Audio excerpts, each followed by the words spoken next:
Bismillahirrahmanirrahim. Assalamualaikum warahmatullahi wabarakatuh. Alhamdulillahilladzi bi ni'matihi tatimmu shalihat.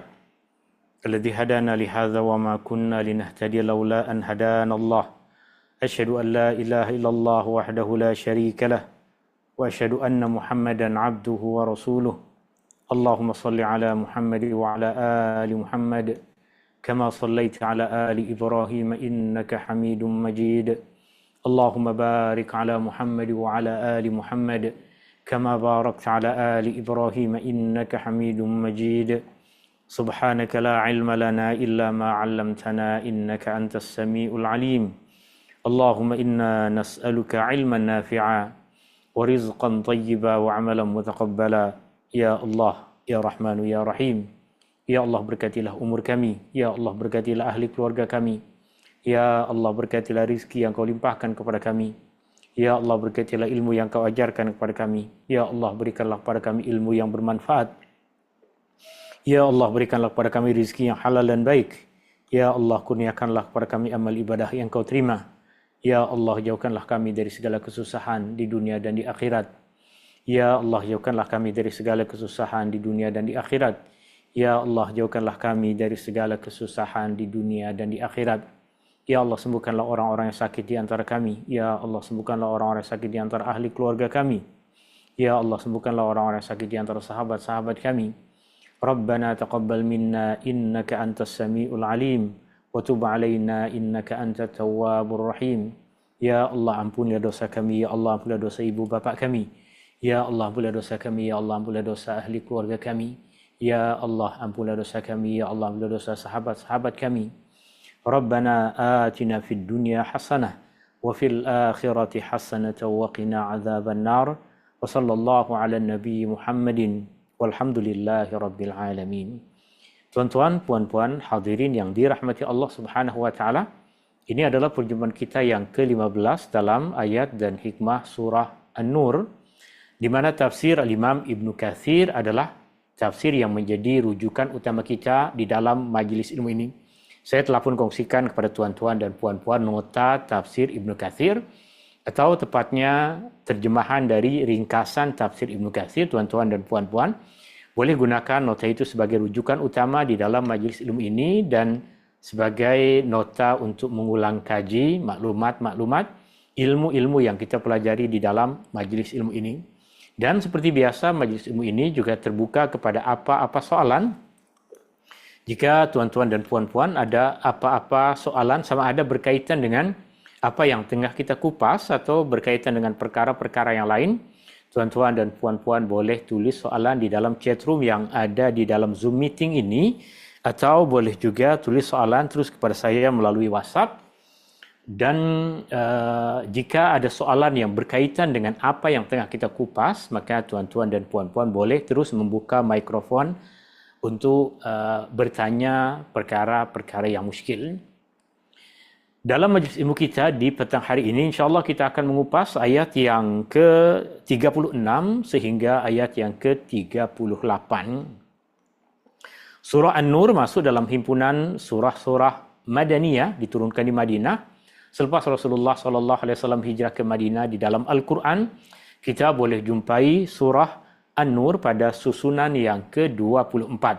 Tema utama dari surah yang mulia ini adalah agama yang Allah turunkan kepada kita melalui Rasulullah SAW adalah cahaya, adalah nur yang menerangi diri kita, keluarga kita dan masyarakat. Isi kandungan dari surah An-Nur boleh kita bahagi kepada dua isi kandungan utama. Yang pertama, larangan untuk melakukan perbuatan-perbuatan yang keji. Dan yang kedua, mula dari ayat 27 sehingga akhir ayat dari surah An-Nur, Allah menyebutkan banyak adab-adab yang patut ada pada diri kita, orang yang beriman, sama ada di dalam rumah kita ataupun di dalam masyarakat. Dan apa yang kita akan kupas, ayat-ayat yang kita akan pelajari, mengajarkan kepada kita tentang salah satu dari adab ini, yaitu mengimarahkan rumah Allah. Pada ayat-ayat ini Allah Subhanahu wa taala menjelaskan tentang keutamaan mengimarahkan rumah-rumah Allah, masjid-masjid yang dibina untuk meninggikan nama Allah Subhanahu wa taala. Dan di akhir pertemuan nanti ada 3 perkara utama yang mahu kita capai.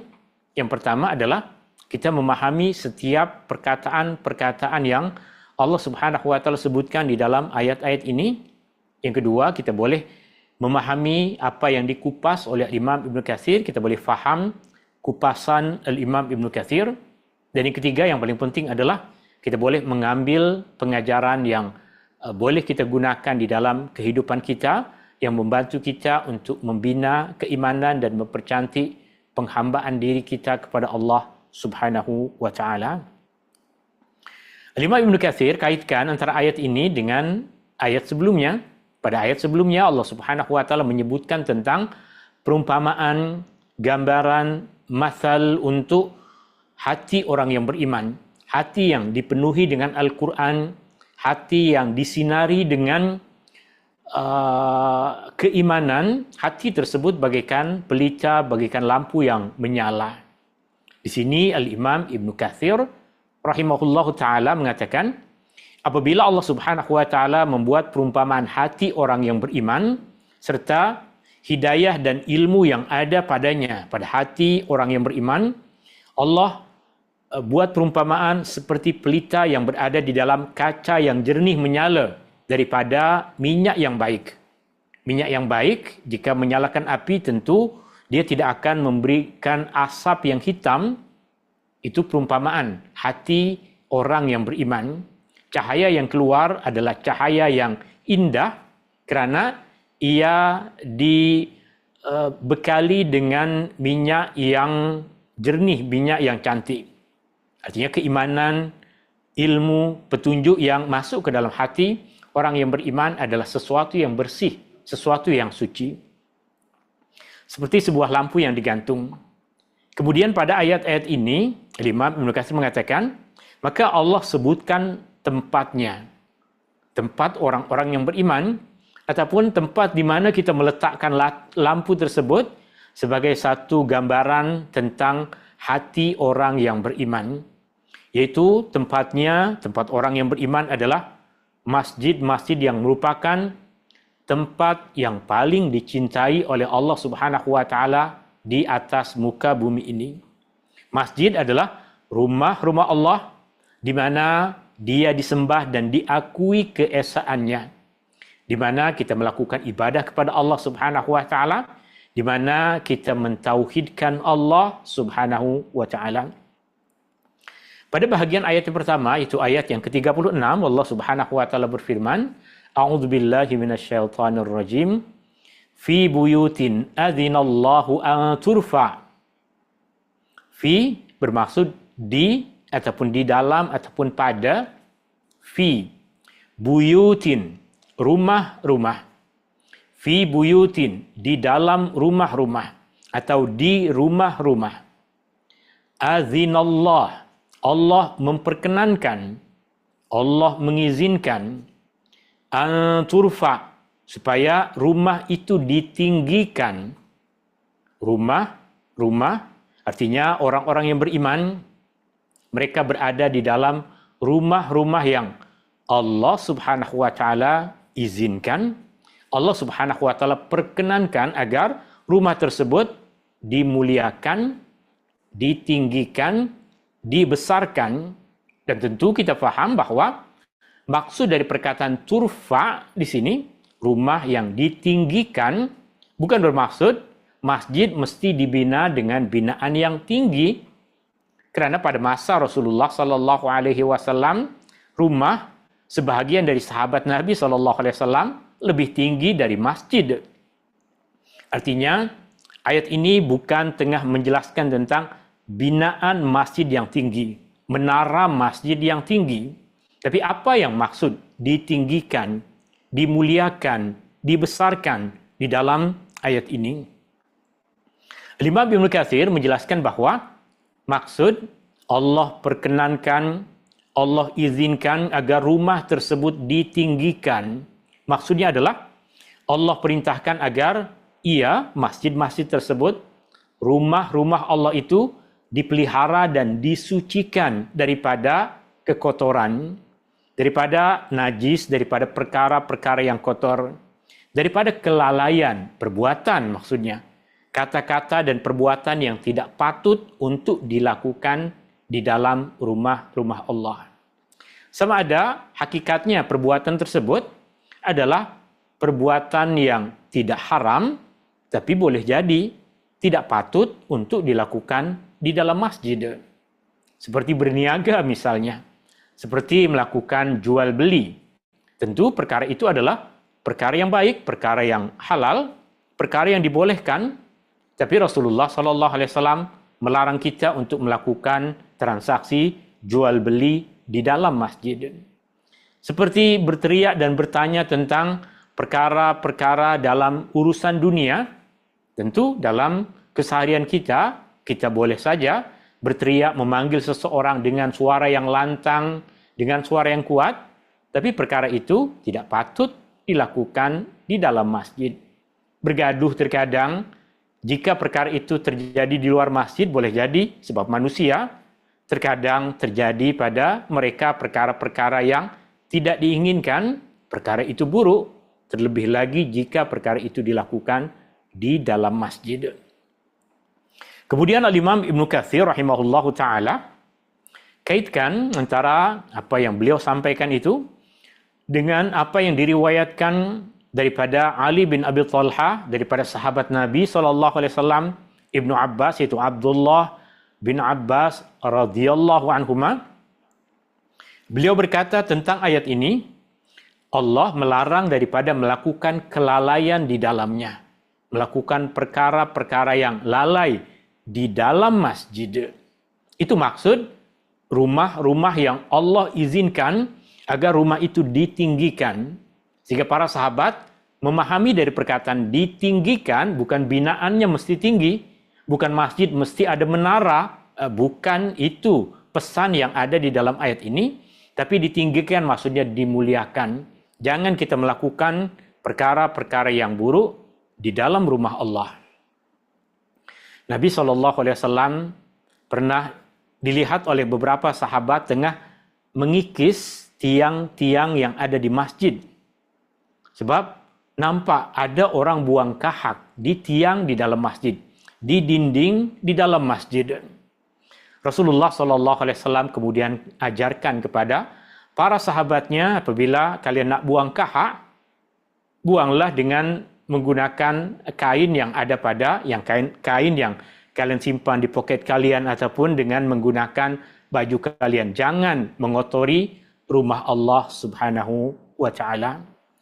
Perkara yang sama juga diriwayatkan dari ulama-ulama tabi'in seperti nama-nama yang disebutkan di sini, Ikrimah, Abu Saleh, Ad-Dhahak, Nafi' bin Jubair, Abu Bakar bin Sulaiman bin Abi Hathmah, Sufyan bin Husain dan lain-lain di antara ulama-ulama tafsir yang mereka seakan-akan bersepakat bahwa maksud ditinggikan di dalam ayat ini bukan bermaksud binaan yang ditinggikan, tapi kita mesti meninggikan darjah masjid karena ia adalah rumah Allah Subhanahu wa taala, karena ia adalah tempat kita untuk beribadah kepada Allah. Bahkan Qatadah mengatakan yang dimaksud dalam ayat ini adalah masjid-masjid yang ada di bumi ini, masjid-masjid yang ada di negeri-negeri umat Islam. Allah perintahkan agar ia dibina dan ditinggikan, serta diperintahkan agar dia diimarahkan dan disucikan. Dan banyak hadis Nabi SAW tentang keutamaan membina masjid, menghormatinya, memuliakannya, menyucikannya dan memberikan wangi-wangian padanya. Banyak hadis-hadis yang disebutkan oleh Imam Ibnu Katsir. Sebahagian dari hadis-hadis tersebut saya telah pun kongsikan kepada tuan-tuan dan puan-puan di dalam nota. Dan di antara apa yang boleh kita jumpai di dalam nota adalah apa yang diriwayatkan daripada Ibnu Majah, daripada sahabat Nabi SAW, Umar bin Khattab radhiyallahu an. Beliau berkata, Rasulullah SAW bersabda, Man bana masjidan, sesiapa yang membina masjid, yuzkaru fihi ismullah, yang di dalamnya disebut nama Allah. Masjid yang di dalamnya disebut nama Allah. Tentunya dikumandangkan azan dari masjid. Azan menyebut nama Allah. Tentunya umat Islam akan solat di dalam masjid. Solat akan dimulakan dengan takbir, dan takbir menyebut nama Allah. Tentunya umat Islam di dalam solat akan membaca ayat-ayat Al-Quran. Ayat-ayat Al-Quran adalah ayat-ayat Allah, menyebut nama Allah. Di dalam masjid tentu akan ada orang-orang yang memberikan tazkirah, peringatan, nasihat, yang semua mengingatkan kita kepada Allah, mengingatkan kita akan agama Allah. Yudhkaru fihi ismullah, yang disebut di dalamnya, diingat di dalamnya, dimuliakan di dalamnya nama Allah. Banallahu lahu baitan fil jannah. Sebagai balasannya, Allah akan bina untuknya rumah di dalam syurga. Jika rumah telah dibinakan oleh Allah Subhanahu wa taala di dalam syurga, maka sudah mesti orangnya akan masuk ke dalam syurga. Allah Subhanahu wa taala tidak akan membina satu binaan yang sia-sia. Daripada Aisyah radhiyallahu anha berkata, Rasulullah sallallahu alaihi wasallam memerintahkan kami umat Islam untuk membina masjid di kawasan perumahan. Artinya umat Islam mesti ada masjid yang menyatukan mereka. Masjid mesti dibina di kawasan dekat dengan mereka sehingga mereka mudah untuk pergi ke masjid, dan agar ia dibersihkan serta diberikan wangi-wangian. Hadis ini diriwayatkan oleh Imam Ahmad dan ahli sunan kecuali An-Nasa'i. Maksud ahli sunan kecuali An-Nasa'i adalah hadis ini diriwayatkan oleh At-Tirmizi, Ibnu Majah, Abu Dawud. Kemudian Allah Subhanahu wa taala menjelaskan tentang fungsi, salah satu fungsi dari masjid tersebut adalah wa yudhkara fiha ismu. Wa, dan yudhkara, disebut, fiha, di dalamnya, di dalam masjid-masjid itu, di dalam rumah-rumah Allah itu, ismuhu, namanya, dan disebut padanya, dan disebut di dalamnya namanya, yaitu nama Allah. Perkataan yudhkaru adalah perkataan yang berasal dari perkataan zikir. Makna pertama dari perkataan zikir adalah menyebut. Makna kedua dari perkataan zikir adalah mengingat. Makna yang ketiga dari perkataan zikir adalah memuliakan. Zikir bermaksud menyebut, mengingat, memuliakan.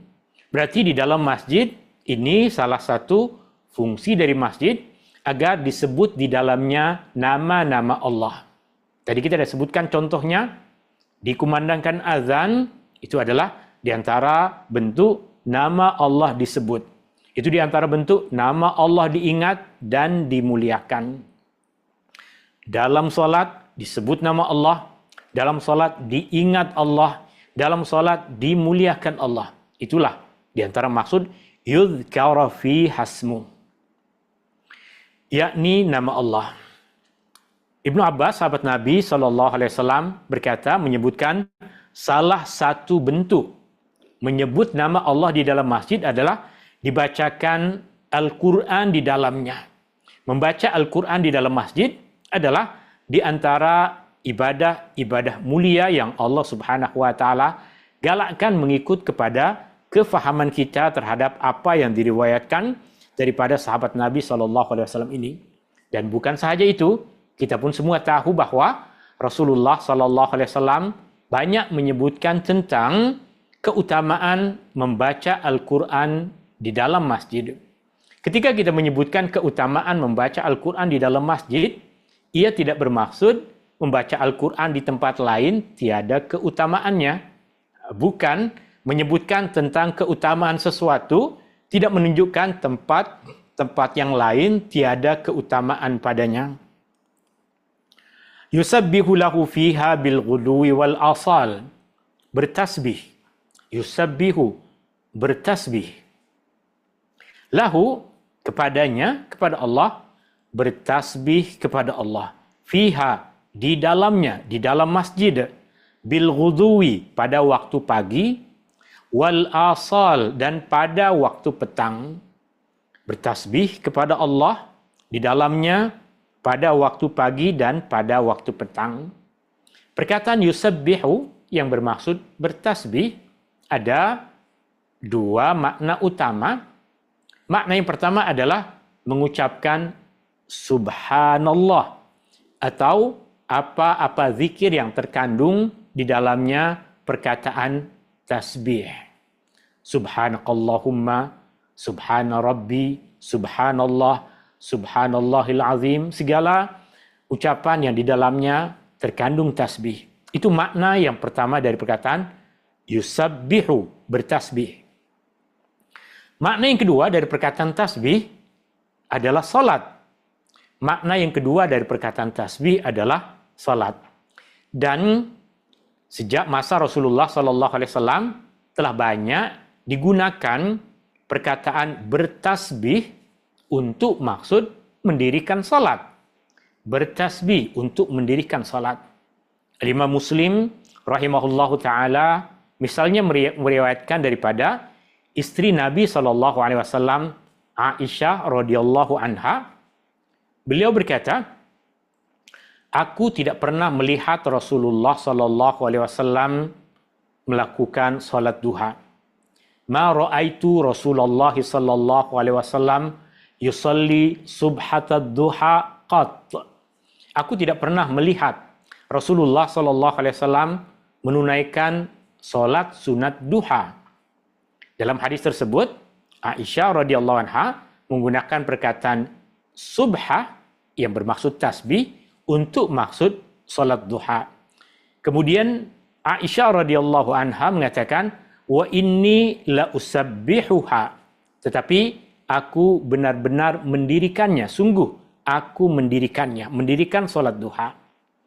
Apa maksud? Aisyah radhiyallahu anha tak pernah melihat Rasulullah SAW melakukan salat duha. Maksudnya adalah Rasulullah SAW tak pernah salat duha di tempat yang Aisyah melihatnya.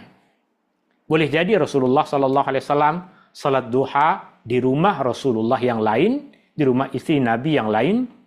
Boleh jadi Rasulullah SAW seperti dalam beberapa riwayat menunjukkan Rasulullah SAW salat duha di kebun, tapi Aisyah tahu dengan pasti bahwa Rasulullah SAW menunaikan salat duha, maka Aisyah pun melaziminya.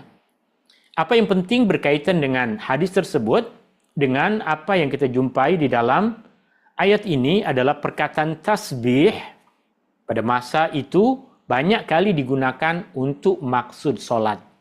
Sehingga Al-Imam Ibn Katsir menyebutkan perkara ini dengan mengatakan, Sa'id bin Jubair meriwayatkan daripada Ibnu Abbas radhiyallahu anhuma yang mengatakan bahwa semua perkataan tasbih di dalam Al-Quran maksudnya adalah salat. Semua perkataan bertasbih di dalam Al-Quran maksudnya adalah salat. Sabbihisma rabbikal a'la maksudnya adalah salat. Sabbahalillahi maksudnya adalah salat. Itu riwayat daripada sahabat Nabi SAW yang menegaskan kepada kita tentang makna yang kedua dari perkataan bertasbih. Ali bin Abi Thalha meriwayatkan daripada Ibnu Abbas yang mengatakan bahwa yang dimaksudkan dengan waktu pagi ialah salat subuh.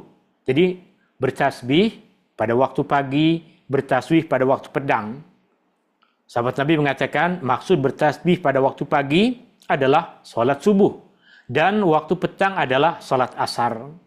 Dan ia adalah salat yang mula-mula difardukan oleh Allah sebelum ada perintah untuk menunaikan salat fardu 5 waktu. Allah telah pun memerintahkan kepada Rasulullah SAW untuk mendirikan solat di pagi dan petang hari. Kemudian Allah Subhanahu wa taala perintahkan Rasulullah SAW dalam perjalanan Isra dan Mi'raj dan juga perintahkan umatnya untuk menunaikan solat 5 waktu. Tapi solat yang asal dahulu sebelum ada perintah solat 5 waktu adalah solat malam, kemudian solat pagi dan solat petang. Maka Allah Subhanahu wa taala suka menyebutnya dan mengingatkan hamba-hambanya akan keutamaan dua salat ini. Rijalun, siapakah mereka yang bertasbih? Siapakah yang mereka yang mendirikan salat pada waktu pagi dan petang? Allah Subhanahu wa taala mengatakan rijalun. Perkataan rijal dia boleh difahami dengan dua maksud. Maksud yang pertama adalah tertuju kepada jantina, yaitu lelaki-lelaki. Lelaki-lelaki tersebutlah yang Allah Subhanahu wa taala galakkan mereka untuk pergi ke masjid, mendirikan solat di dalam masjid. Mendirikan solat berjamaah di dalam masjid. Rijalun. Ini makna yang pertama dari perkataan rijal, lelaki-lelaki. Ia tertuju kepada jantina. Siapa yang memiliki jantina, lelaki, maka dia masuk di dalam makna pertama yang ada di dalam ayat ini. Tapi Imam Ibn Katsir rahimahullah ta'ala menyebutkan makna yang kedua dari perkataan rijal yang bukan saja tertuju kepada jantina, tapi tertuju kepada sifat. Yang dinamakan rijal adalah lelaki yang memiliki azam yang kuat, tekad yang kuat, niat yang betul, orang yang memiliki keperkasaan untuk menunaikan apa yang Allah Subhanahu wa taala perintahkan. Itulah yang disebut sebagai rijal, dan yang memiliki sifat seperti itu bukan sahaja orang yang memiliki jantina lelaki, kerana tidak semua orang-orang yang memiliki jantina lelaki memiliki azam yang kuat untuk melangkahkan kaki pergi ke rumah Allah, mendirikan salat di rumah-rumah Allah. Kita akan saksikan dalam kehidupan kita sehari-hari. Kita akan jumpai orang-orang yang jantina dia lelaki tapi tidak memiliki semangat itu. Maka jika ikut kepada makna yang disebutkan oleh Imam Ibn Katsir, mereka tidak layak untuk dinamakan sebagai rijal, kerana jantina lelaki tapi azam dan semangat tidak seperti orang lelaki. Okey. Berkaitan dengan perkara tersebut, Imam Ibn Katsir pada notanya ada slide yang hilang, Boleh tuan-tuan dan puan-puan tengok di dalam nota yang telah saya kongsikan, di mana Imam Ibn Katsir menjelaskan tentang sifat-sifat lelaki tersebut, orang-orang yang Allah sifatkan mereka sebagai lelaki. Di dalam nota saya akan baca apa yang ada di dalam nota. Rijalun di sini mengisyaratkan akan cita-cita yang tinggi, niat yang tulus dan azam yang kuat. Artinya itulah makna yang kedua dari perkataan rijal yang lebih dipilih oleh Imam Ibn Katsir, bukan setakat jantina. Sebab tadi alasannya adalah banyak orang yang jantina dia lelaki tapi tidak memiliki azam yang kuat untuk melangkahkan kaki pergi ke rumah Allah. Kemudian Imam Ibn Katsir mengatakan, adapun bagi kaum perempuan, bagi wanita, solat mereka di rumah adalah lebih utama bagi mereka. Sebagaimana yang diriwayatkan oleh Imam Ahmad daripada Ummu Salamah radhiyallahu anha, isteri Nabi SAW, Ummul Mukminin, daripada Nabi SAW, baginda SAW bersabda, khairu masajidin nisa'i qa'ru buyutihin. Sebaik-baik masjid bagi kaum perempuan adalah bahagian yang paling dalam di dalam rumah mereka, bilik mereka, bukan di laman rumah mereka, bukan juga di tempat rumah mereka yang orang luar boleh nampak, tapi solat yang paling cantik bagi kaum perempuan adalah di bahagian yang paling dalam di rumah mereka, tentu boleh tertuju kepada maksud bilik-bilik mereka.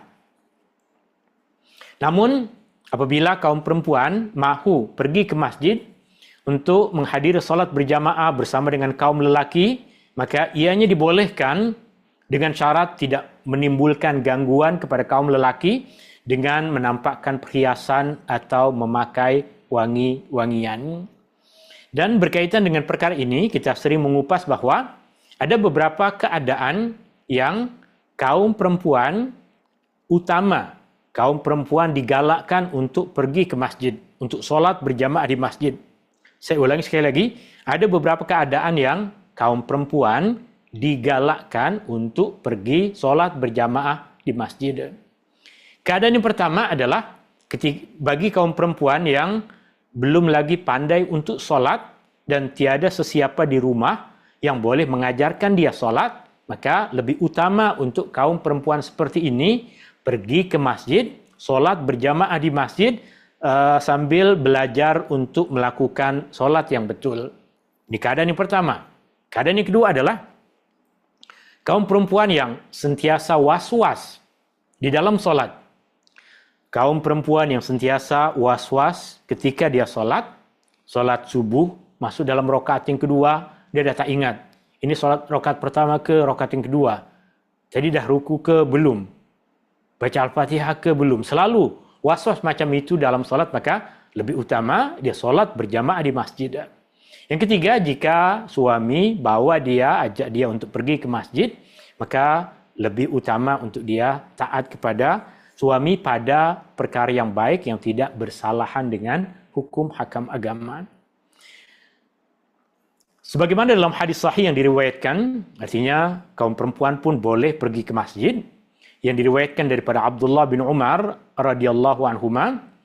Hadis ini diriwayatkan dengan beberapa riwayat, dan ini adalah himpunan dari 3 riwayat yang disebutkan oleh Imam Ibnu Katsir.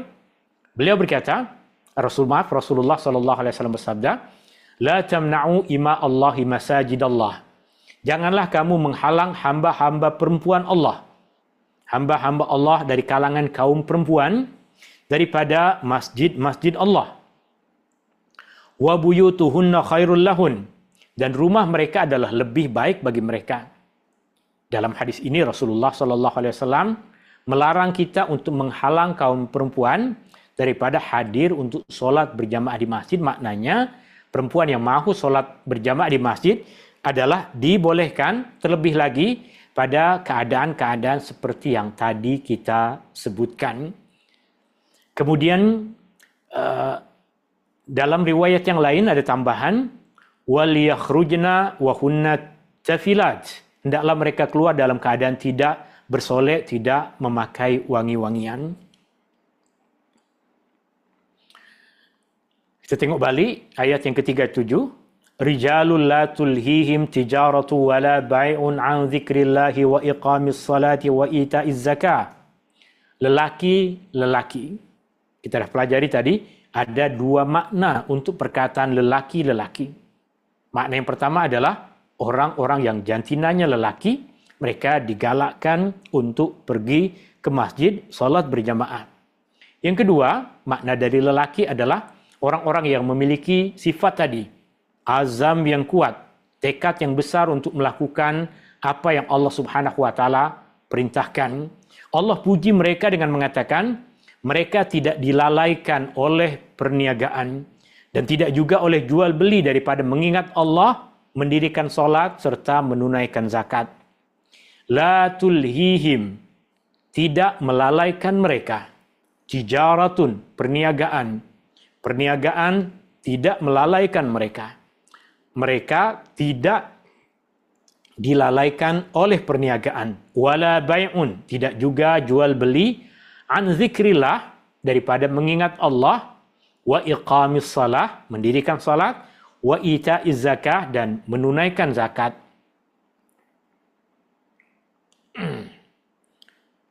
Okey, sebagaimana firman Allah Subhanahu wa taala, ya ayyuhalladzina amanu la tulhikum amwalukum wala auladukum an dzikrillah. Sebagaimana firman Allah dalam surah Al-Munafiqun ayat 9. Bagian yang atas ni typo, dia bahagian dari nota kelas lepas.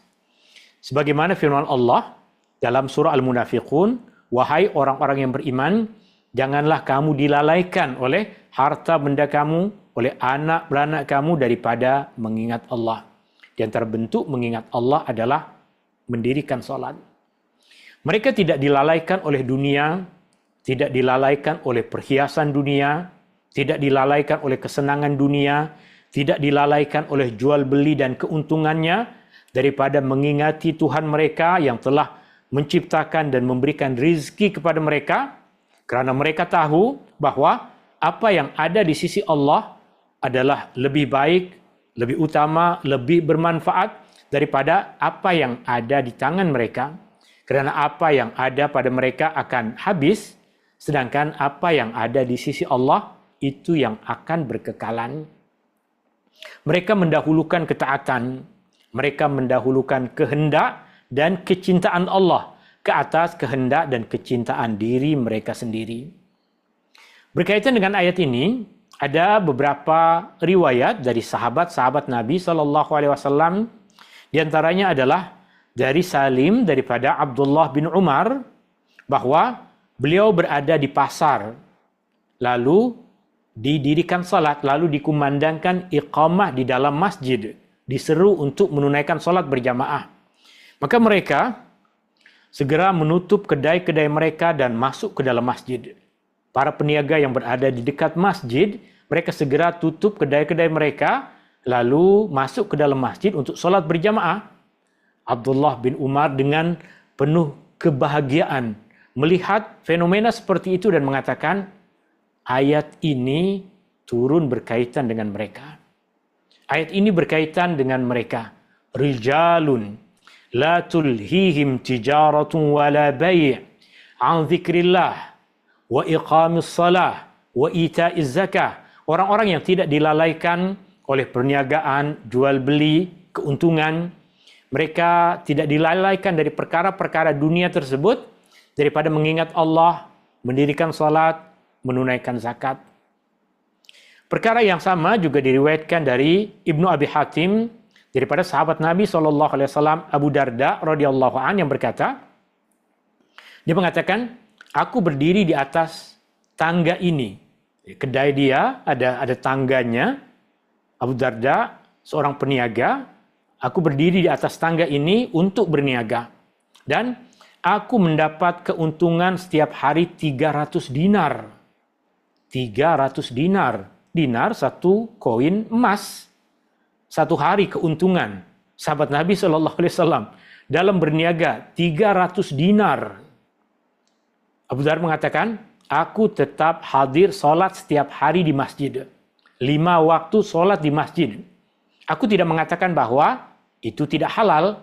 Aku tidak mengatakan bahwa jika aku solat di rumah, maka hasil perniagaan ini menjadi haram. Tidak. Tapi aku suka termasuk dalam golongan yang Allah firmankan tentang mereka. Itu ayat yang tengah kita baca ini. Sahabat Nabi mengatakan, meskipun aku tahu, jika aku terus berniaga, perniagaan tersebut tidak dikatakan sebagai perniagaan yang haram, tapi aku mahu agar Allah Subhanahu wa taala himpunkan aku bersama dengan orang-orang yang disebutkan di dalam ayat ini, rijalun la tulhihim tijaratu wala bai'un an dzikrillahi wa iqamis salah.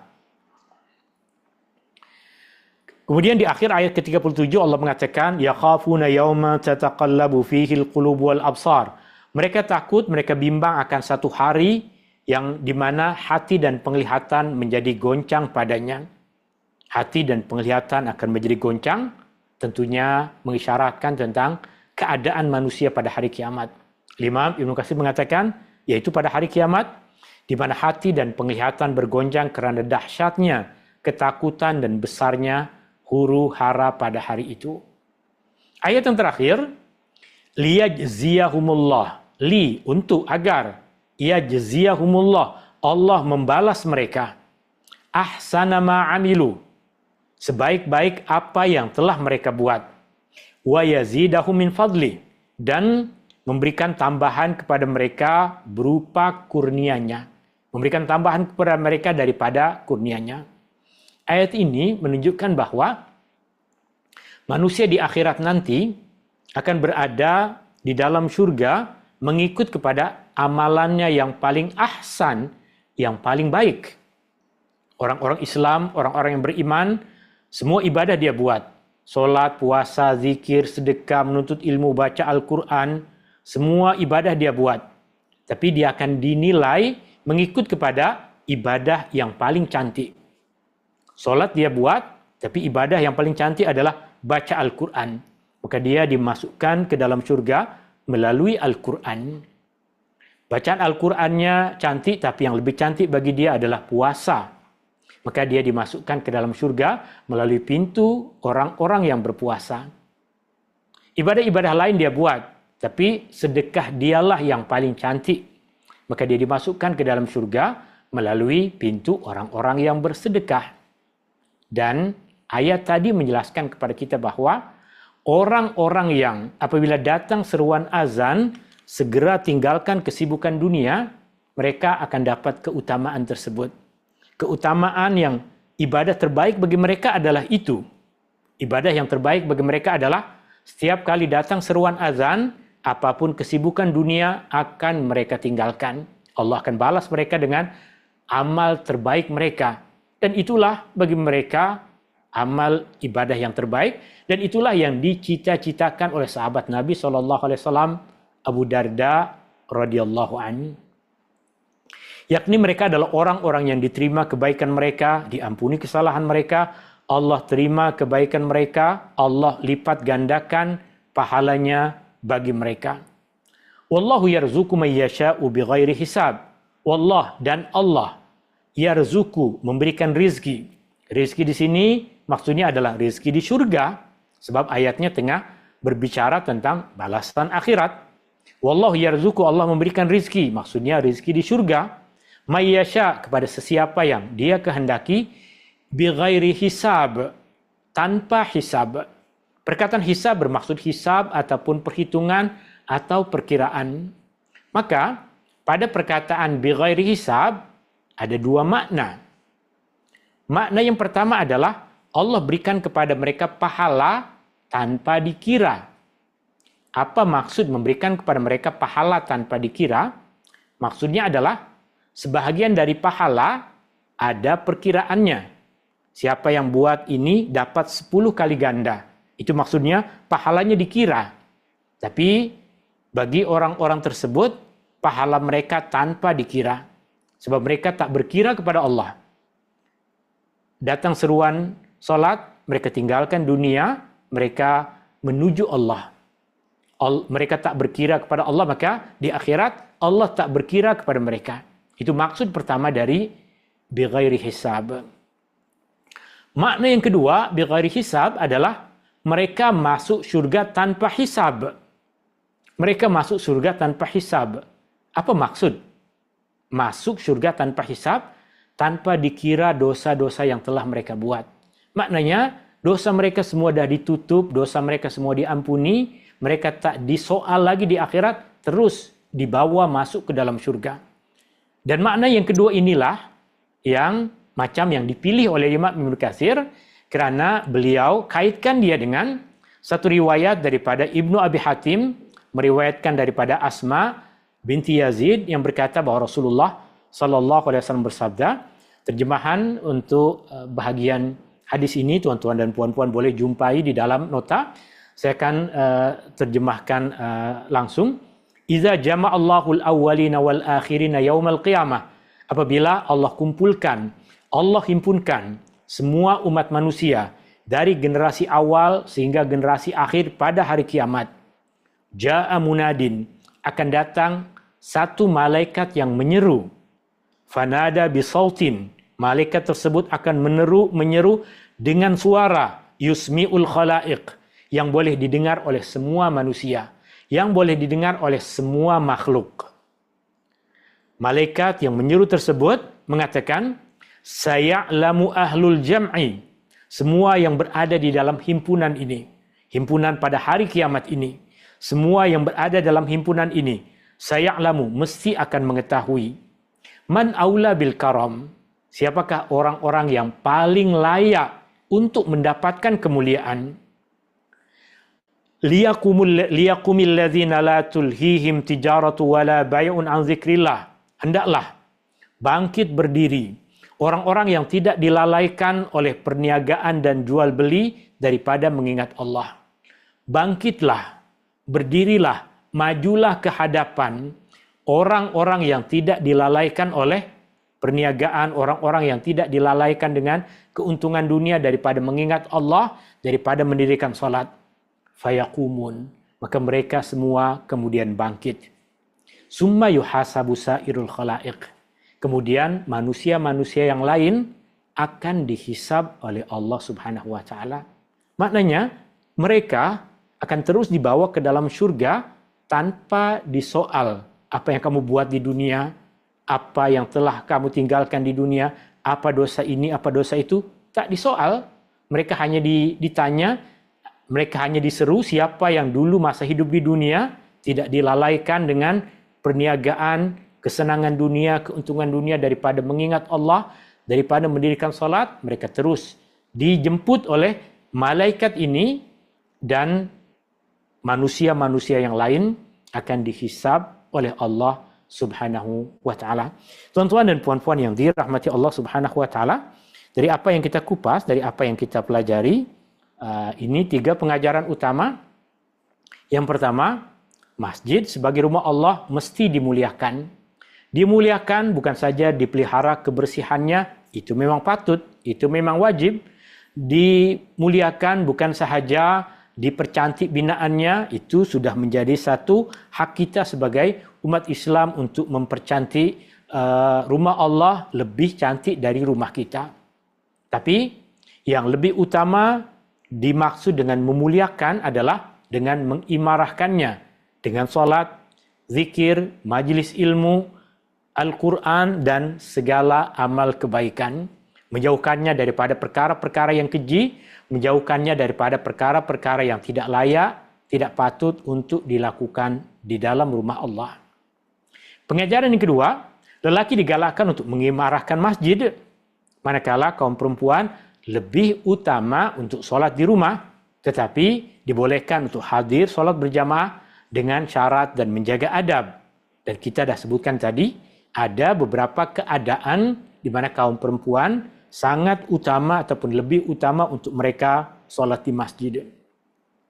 Yang ketiga, mereka yang mendahulukan Allah, memberikan keutamaan kepada Allah, kepada perintah Allah, akan diberikan balasan yang terbaik.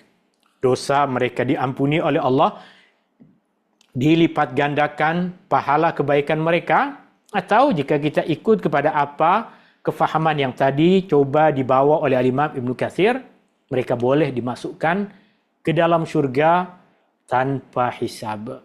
Itu yang kita harapkan, itu yang kita inginkan dari Allah Subhanahu wa taala. Tuan-tuan dan puan-puan yang dirahmati Allah Subhanahu wa taala, dari tadi kita sebutkan jika ada soalan tuan-tuan dan puan-puan boleh bertanya, dan ada soalan yang masuk ke saya melalui grup Q&A. Ini berkaitan dengan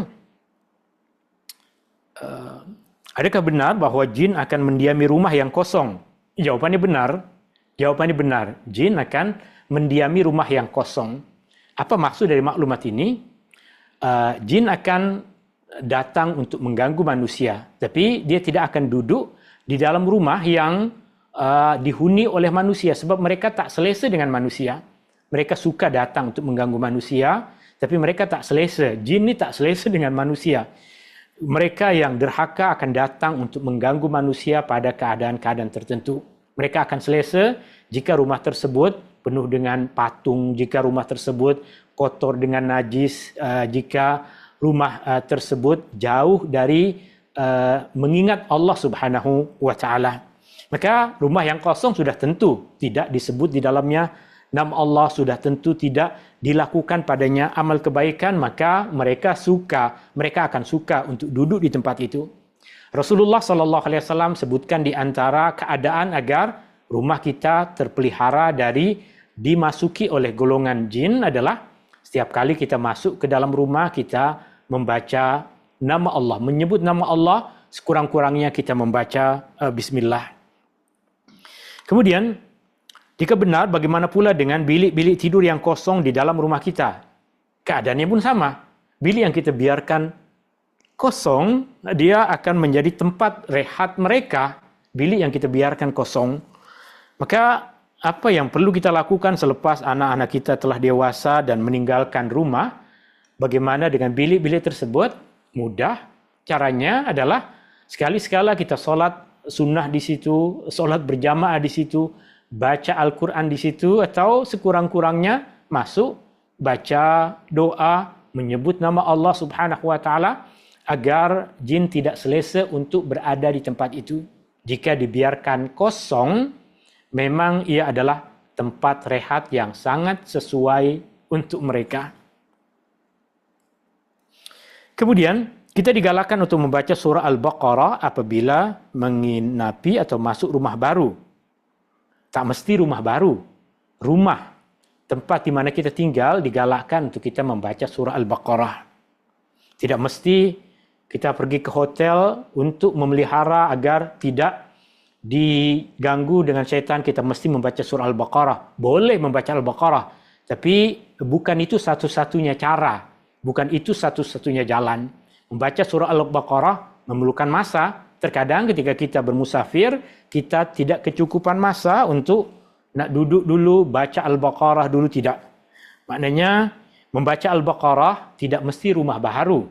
Rumah tuan dan puan yang dah duduk di dalamnya 30 tahun, 40 tahun, 10 tahun, itu pun layak untuk kita sentiasa membaca Al-Quran, utamanya surah Al-Baqarah. Dan membaca surah Al-Baqarah di rumah, tak mesti satu duduk hatam. Kita boleh baca sedikit demi sedikit satu muka surat sehari, atau satu pagi satu muka surat, petangnya terus bersambung sehingga hatam surah Al-Baqarah. Adakah memadai jika kita memainkan bacaan surah Al-Baqarah daripada telefon bimbit di dalam bilik-bilik yang kosong tersebut? Boleh, tapi bukan itu yang dituntut dalam agama. Jika soalannya adalah jika dibandingkan antara senyap dengan bacaan surah Al-Baqarah melalui telefon bimbit, tentunya lebih utama memperdengarkan bacaan surah Al-Baqarah melalui telefon bimbit dibandingkan sepi kosong senyap. Itu keadaannya.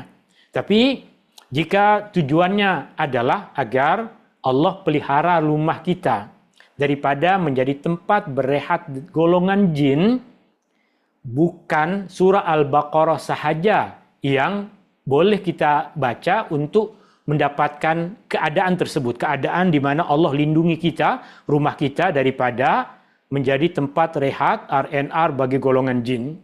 Sebab zikir-zikir yang Nabi SAW galakkan untuk kita baca pagi dan petang, sebahagian besar di antara tujuannya adalah agar melindungi kita dari syaitan. Sehingga jika kita rasa tak sempat membaca surah Al-Baqarah, bacalah ayat kursi. Jika tak sempat membaca ayat kursi, bacalah surah Al-Falaq. Bacalah surah An-Nas. Jika tak ada masa juga untuk baca surah An-Nas, bacalah A'udzubillahi minasyaitonirrajim. Sebutlah nama Allah, berlindunglah kepada Allah.